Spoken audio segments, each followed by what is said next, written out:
আমার মা আজকে আমার পছন্দের রান্না করবে, তাও হচ্ছে মুরগির মাংস দিয়ে আর হচ্ছে বুটের ডাল দিয়ে রান্না করবে। এভাবে রান্না করলে হচ্ছে কি আমি অনেক অনেক পছন্দ করি খেতে। মা তো মাই হয়, সন্তানের যা যা পছন্দ তাই তো রান্না করবে। আসলে মায়ের মতো কেউই হয় না।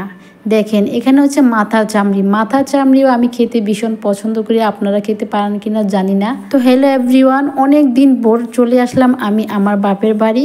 আর আসার পরই মা আমার পছন্দের খাবারটাই রান্না করতে চলছে। যেহেতু আমরা কোরবানি দিয়েছি আমার শ্বশুর বাড়িতে, মা কি বলে জানেন? শ্বশুর বাড়িতে কি খেয়েছিস না না খেয়েছিস আমার তো জানাই আছে। দেখেন মায়ের মন কেমন। রান্নাটা একটু দেরি হচ্ছে, সেজন্য মা হচ্ছে কি এখানে আবার ডাল, পাতলা ডাল আর হচ্ছে ভর্তা, মাছ ভর্তা আর হচ্ছে ডিম সিদ্ধ নিয়েছে আমাকে খাইয়ে দেওয়ার জন্য। মায়ের হাতে খাবার খেতে যে কি যে মজা, বিশ্বাস করেন আমি আমার মায়ের হাতের খাবার খেতে ভীষণ পছন্দ করি। আমি যে 2 বছর মা হয়েছি এখনো কিন্তু পাগলামি করি আমার মায়ের সাথে ভাত খাইয়ে দেওয়ার জন্য। আমি হচ্ছে কারোর হাতেরই খাই না, বিশেষ করে আমার মায়ের হাতেরই খাই। ছোটবেলায় স্কুল যাওয়ার সময় মা যদি না খাইয়ে দিত তাহলে না খেয়ে চলে যেতাম স্কুলে। বাহিরে হচ্ছে গিয়ে অনেক অনেক বৃষ্টি হচ্ছে, বৃষ্টির মধ্যে হচ্ছে গিয়ে মা রান্না করতেছে। আর বৃষ্টির মধ্যে আমার চলে আসতে হয়েছে।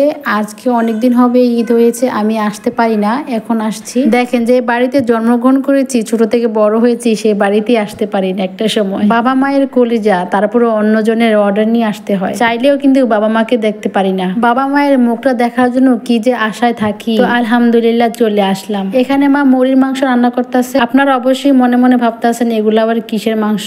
এগুলো হচ্ছে মাথার যাবতীয় জিনিসপত্র আর কি, জিহ্বা বলেন, কান, নাক যা আছে সবকিছুকে আমরা মুরগির মাংস বলে থাকি।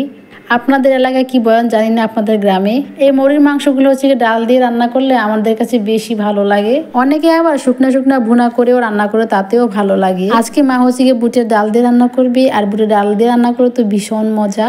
আমার মায়ের রান্না খেতে যেমন স্বাদ, আর তরকারি যে সুন্দর একটা কালার চলে আসে, এতে পেট ভরে যায় দেখেন। আর গ্রানে তো পুরো বাড়ি ভরে যায়।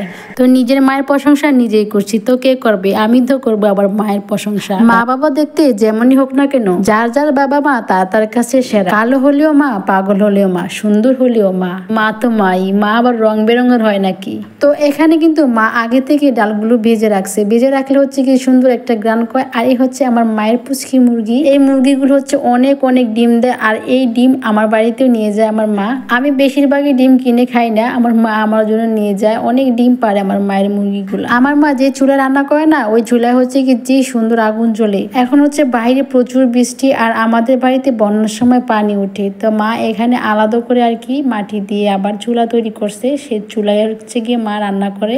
আর এত সুন্দর আগুন জ্বলে, বিশ্বাস করেন। তো দেখো বন্ধুরা, তোমাদের সাথে কথা বলতে বলতে আমার মায়ের রান্নাটাও প্রায় শেষ হয়ে গেছে। তো বন্ধুরা, আমার মায়ের রান্না দেখতে কেমন হয়েছে অবশ্যই কিন্তু বলবে।